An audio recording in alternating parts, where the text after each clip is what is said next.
Hi, friends. Welcome to episode 44 of Peace is Here. This episode centers on a profound and beautifully written book, The Birth of the Khalsa, by Nikky-Guninder Kaur Singh. I'll be reading the introduction of the book, and I'll also share why this book matters to me personally, how it helps us imagine a more peaceful world, and how you can learn more about the brilliant author behind it. Why am I interested in this book? If you've been listening for a while, you may remember episode 33, 10 Badass Sikh Women. I'll put a link to that episode in the show notes. In that episode, I shared how during a particularly challenging year caring for my mother, I took a 12-month compassionate Kundalini yoga class. I was already curious about women in yoga history, and the instructor shared an interview with Govinder Singh, a young Sikh teacher. He spoke about Mata Jitoji, wife of Guru Gobind Singh, and how she requested a spiritual practice to attain omniscience.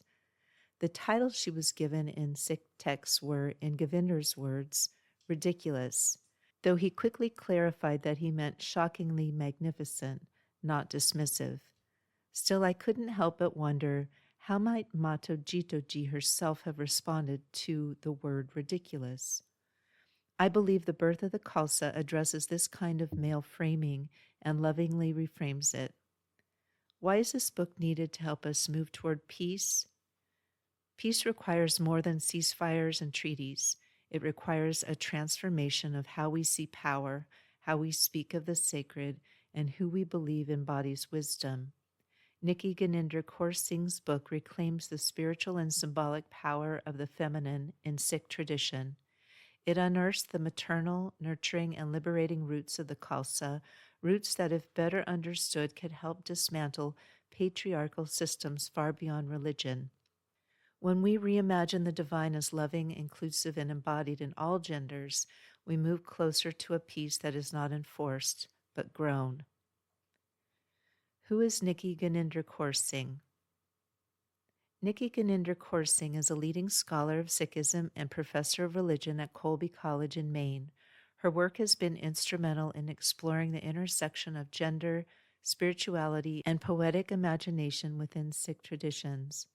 She's especially known for her influential translations of Sikh scripture, including The Name of My Beloved, verses of the Sikh gurus, and for articulating a deeply feminist, inclusive, and peace-centered vision of Sikh identity.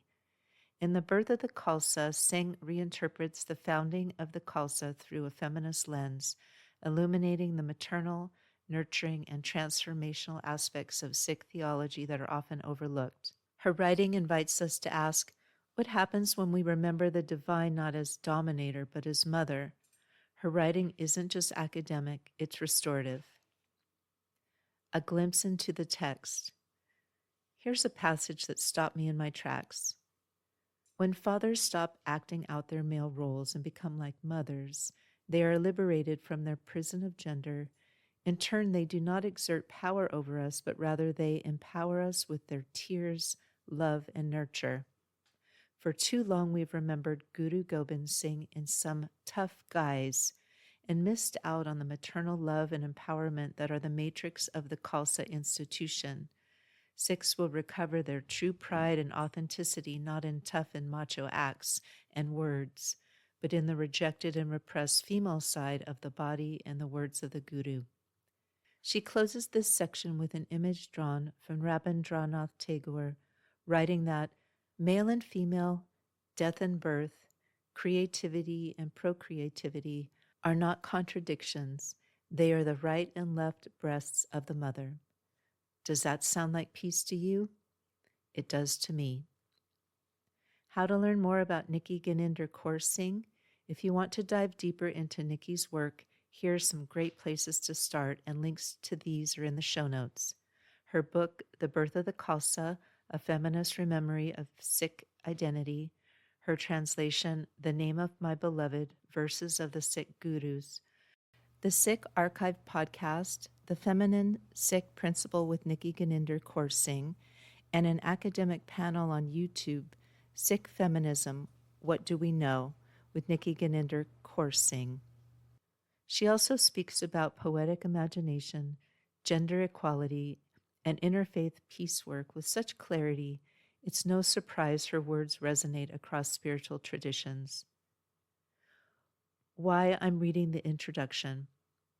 I originally intended to read chapter 1, but decided to read the introduction instead, both because of the beautiful language and because I'm still working on correct pronunciation of sacred names and words. That said, I encourage you to read more. The chapters are titled Pregnant Text and the Conception of the Khalsa, The Guru in Labor and Birth of the Khalsa, Mythic Inheritance and the Historic Drink of the Khalsa, Semiotic Poetry of the Khalsa. This book is a true gift. So now I submit humbly and with deep gratitude The Birth of the Khalsa by Nikky-Guninder Kaur Singh, Introduction.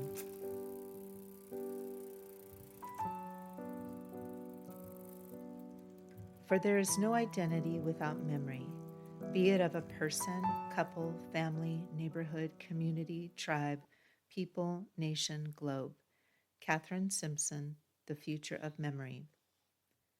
The Birth of the Khalsa, from the Arabic khalis, meaning pure, by Guru Gobind Singh, is a pivotal event in the psyche and imagination of the Sikhs. During the Baisakhi festivities of 1699, the Guru and his wife prepared Amrit, and 5 men from different castes sipped it from the same bowl. Their drink purified them of all mental defilements, ending centuries of hereditary oppressions of caste, class, and profession. The 5 were born into the egalitarian family of the Khalsa.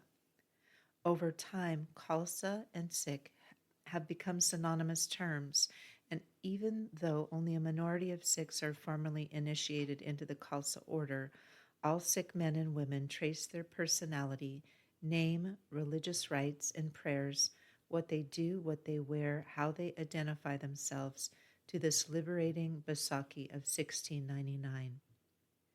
But the event has been recorded only by men, with the result that its total value is far from recovered, and in fact the imbalanced memory has imposed a heavy burden on the life of half of the Sikh community. How can its mnemonic effects forge Sikh men into hyper-masculine subjects and Sikh women into passive and silent objects of centuries-old cultural burdens? Something is terribly out of joint. This study is my rememory of that moment from a female perspective, which recognizes and reproduces an alternative vision to the conventional and androcentric understanding and application. To be sure, Guru Gobind Singh was a man of his times. Living in a patriarchal society, he might not even have been aware of all the liberating implications of his dramatic Baisakhi event. But he set them in motion, and his followers must keep this momentum going. I hope my rememory will inspire Sikhs to live out the emancipatory praxis birthed by their Guru and open our global society to becoming more receptive of others. I formally began this project in the living room of our home at the Punjabi University in Patiala, India, in the summer of 1998. In the 90s, I traveled from America to India to visit my ailing father as often as I could. I had lost my mother. Dad was the only link with my past, my culture, and my heritage, and I clung to him tightly. Through a paralytic stroke, he had lost the use of his right hand, and he deeply felt the loss of my mother. In his sad, sad state, he was delighted to see me and showered upon me the love, warmth, and care that my mother had always shown. During the last years of his life, he was both a father and a mother to me.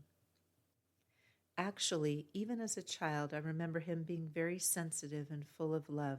I'd often see Dad with tears in his eyes, which is very unusual in the patriarchal culture of the Punjab. On weekends, especially in the spring and autumn months, there would be quite a few weddings in our neighborhood.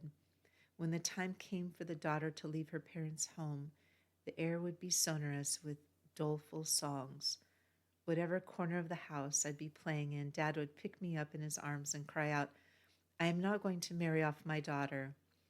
And Granny would reprimand him. "Not marry off your daughter? What inauspicious words." In May 1998, I was going to be back with Dad and start my research on Guru Gobind Singh's institution of the Khalsa. The 300th anniversary of the Khalsa's birth was fast approaching, and I wanted to celebrate it by exploring this historic Sikh event. On my way to India, I stopped in London for an invigorating conference at the School of Oriental and African Studies. It was a stimulating time, and I enjoyed being with friends and colleagues. On the plane, however, I felt incredibly empty and sad. As soon as I reached Patiala, I knew the reason. Friends and relatives had come to meet me in white dupattas and tears. Dad was no more. For months I'd been looking forward to finishing my semester in Maine and sitting at his bedside in Patiala to start my project. Now he was lying on ice in a living room filled with friends and family, mourning in silence. I wanted to stay as close to him as possible for as long as I could. Major Sahib, whom Dad greatly admired and with whom I had intended to discuss Sikh historical texts, had also come to pay his last visit. With Dad's final departure from our house on the funeral bier, everything, my home, Punjab, India, would also be carried away from me. We were waiting for my brother to arrive from America for the final rites. I wanted to make the most of the last hours with my dad at home. Sleepless for hours, utterly confused, dejected, and lost, I began reading in Dad's presence Kaur Singh's account of the Khalsa event with Major Sahib. My father's life had been entirely dedicated to Sikh scholarship, and even during his very last weeks, he immersed himself completely in finishing his 4-volume Encyclopedia of Sikhism. Its first volume had been launched by the President of India during Dad's lifetime. The final was to be launched just a few months after by the Prime Minister of India, but by then my father had passed away. Dad had started his career as a lecturer in English at the Khalsa College in Amritsar, the premier Sikh institute where he had received both his undergraduate and graduate degrees. In fact, the college authorities were familiar with his academic potential and offered him his first academic position even before his exam results were out. Dad had joined the Khalsa College right after completing his secondary education at the Khalsa School in Muxtar. Granny would tell us about how much grandfather wanted Dad to become a doctor and even had him admitted to the medical school in Julandur, but Dad was so miserable for those first few days that grandfather finally had to give in to his wish to attend Khalsa College. Dad thrived in the creative ferment that permeated the Sikh Center in the 40s. He was involved in many of its interlinking and vibrant circles and served as president of the Khalsa College Student Association, editor of the Darbar, and president of the Khalsa College Hockey Club. Later in life, he became involved in university administration, with Maharaja Jadvidra Singh of Patiala as the president. He served as the member secretary of the commission that was instrumental in the establishment of the Punjabi University in Patiala, the remote area on the outskirts of the city of Patiala, where he and Bhai Jo Singh, his revered teacher at the Khalsa College and the first vice chancellor of the new university, would go for their evening walks, was chosen as the site for the Punjabi University, and it soon became the leading intellectual campus of the Punjab. Though extremely busy with the administrative demands of the growing university, Dad would stay up late at night to keep up with his scholarship, and he wrote many books, including The Heritage of the Sikhs, Maharaja Ranjit Singh, and Guru Gobind Singh, which was translated into 14 Indian languages. At the invitation of the United States government, in 1964, he visited universities and research institutes across the country. He was greatly impressed by the American system of education and published Higher Education in America. He spent a most stimulating 1968 to 69 academic year at the Center for World Religions at Harvard, where he wrote Guru Nanak and the Origins of the Sikh Faith. Upon his return from Harvard, Dad became the chair of the first academic department of religious studies in India. called the Guru Gobind Singh Department of Religious Studies. It was established by the Punjabi University upon the 500th anniversary of Guru Nanak's birth, 1969. During his tenure, Dad started the publication of the Journal of Religious Studies and kept up with his prolific scholarship in Sikh history and literature by writing books, contributing articles to leading journals and newspapers, translating Punjabi authors like Bhaivir Singh, Amrita Pritnam, and Ajit into English, and editing collections of short stories, essays, and conference papers. He hosted many international conferences and brought distinguished scholars to the Punjabi University to foster understanding and peace among people of different religions and nationalities. He also traveled extensively, lecturing on different facets of Sikhism in Japan, Belgium, Holland, England, and the United States. The series of lectures that he delivered at Berkeley at the invitation of the University of California were published in a book under the title The Berkeley Lectures on Sikhism. He was an active member of the World Conference on Religion and Peace, and he also joined the international consultation in search of nonviolent alternatives in Derry, Northern Ireland. Through his scholarship, travels, and warmth of personality, he developed many lifelong friendships. So even when Dad was on his own in his paralytic condition, there was a constant stream of scholars and visitors from far and near who helped him keep his spirits high. There were also celebrations when cabinet ministers, important political leaders, and other dignitaries came to the house to present him with awards, including an honorary doctorate from Guru Nanak Dev University, Amritsar. Mejrahi and Panditji, his two constant attendants, cheerfully greeted all the guests. Professor Harminder Singh Kohli, Sardar Tarath Singh Virji, and Dr. Harjit Singh took care of him as if he were their own father.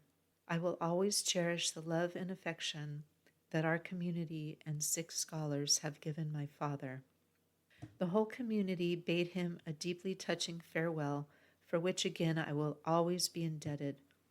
Father was given an official state funeral complete with a military gun salute. Sikh leaders, who sometimes had been vehement political opponents of one another, sat together at his funeral, listening to the melodious verses from the Guru Granth, the Sikh Bible. This was indeed a wonderful tribute to a life dedicated to welcoming people from different political, social, religious, and intellectual perspectives, and promoting in his own unique way the unifying impulse of his Sikh faith. Present were the president of the Shramani Gurdwara Prabandhak, member and Parliament Jagmeet Singh Brar, Captain Simran Singh Man, and Sardar Tarlakan Singh, chairman of the National Commission of Minorities. And sharing my grief for many hours were Bibji Mrs. Tora, wife of the president of the SGPC, Biba Puneet Kaur, Maharani of Patiala, and Biba Bunti, Maharani of Burdwan.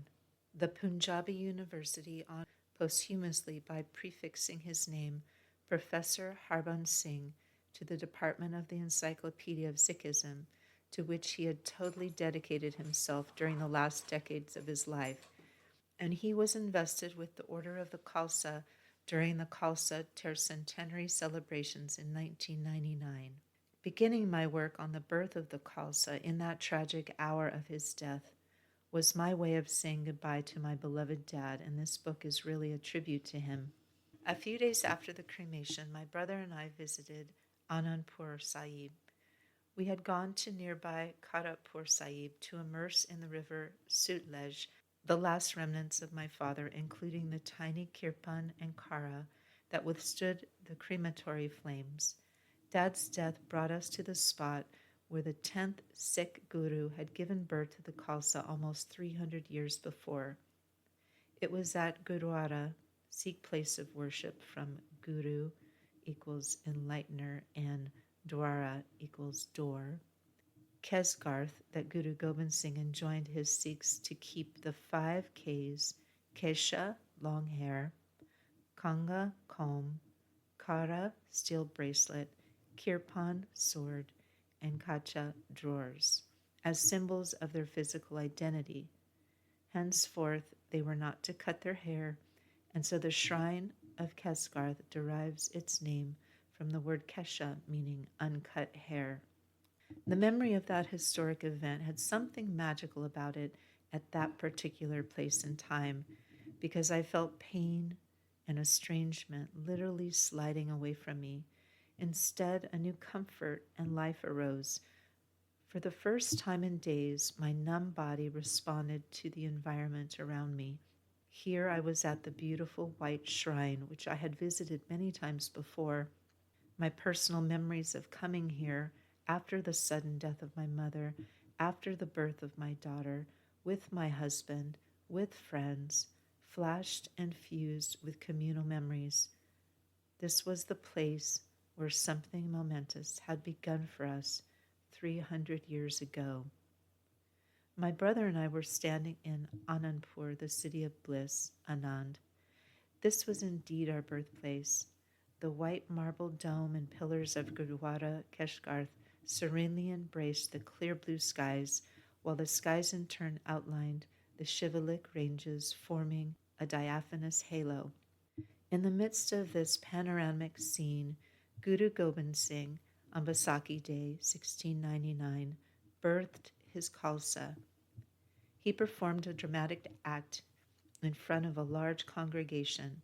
He asked for the life of 5 devotees and acted as if he had killed them. He killed 5 goats instead and brought the 5 devotees back into a stunned gathering. He then recited sacred verses as he churned water in a bowl with his double-edged sword. His wife, Matajituji, added sugar puffs to the elixir. These first 5 who sipped the iron-sweet elixir formed the nucleus of the Khalsa. They discarded their caste, class, creed, and inherited occupations and entered the new family of the Khalsa. This study is a personal journey into that moment, a return to my own past. Anybody who tries to study this event soon discovers there's very little documentary evidence from that period.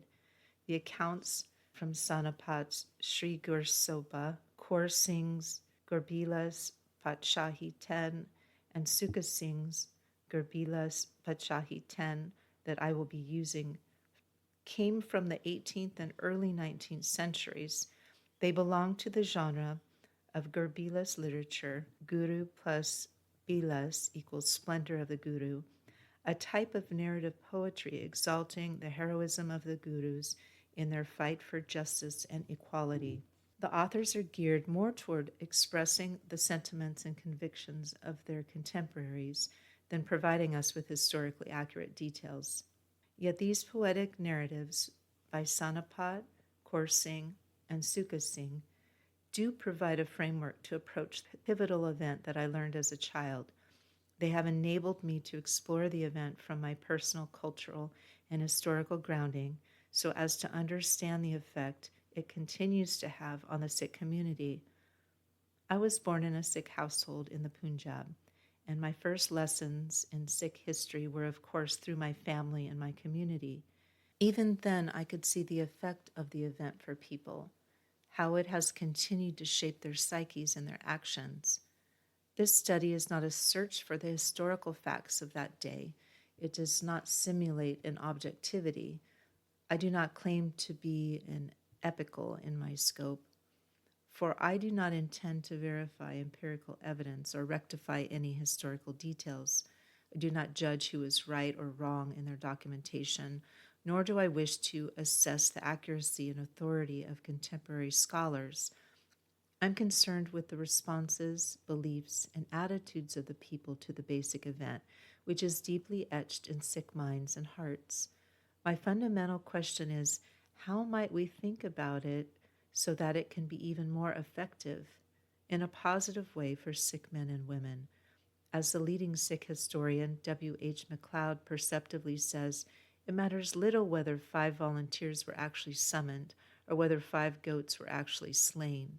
The overriding fact is that, in its essential outline, the story is firmly believed and that this belief has unquestionably contributed to the subsequent shaping of conventional Sikh attitudes.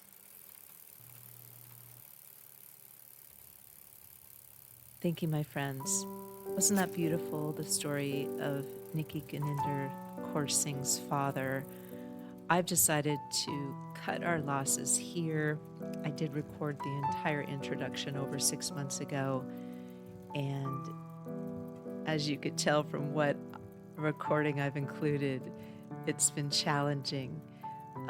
But challenging things are good. I think I'm going to end there, though, so that all of us don't have to suffer. And I do hope that you will continue on in learning about Nikki's work and this beautiful movement towards peace. That concludes this episode of Peace is Here. You can learn more at aviskalfsbeek.com, where I share updates on this podcast and my books, including the newly released novella Mana Mutante, a story about food, friendship, and finding peace in the soy-soaked heart of industrial ag Iowa. Coming up next is Wolf Peace, a special podcast series inspired by the work of philosopher Robert Paul Wolff, who passed away earlier this year. In it, I explore foundational ideas in political philosophy and pair each thinker in his 1966 anthology with a visionary of peace. From Plato to bell hooks, Lenin to Leo Tolstoy, we ask, what kind of world are we building and what kind of peace do we want? This episode is human narrated by me, but was created with the help of AI, which has promised to let me know if it makes something up. So far, no confessions. But if you believe I've missed something, or if you just want to say hello, I'd love to hear from you. If you're curious about my relationship with AI at the time of recording this podcast, you can visit my website and go to Peace Intent. Until next time, keep listening, keep learning, and keep making peace, even if it's quiet.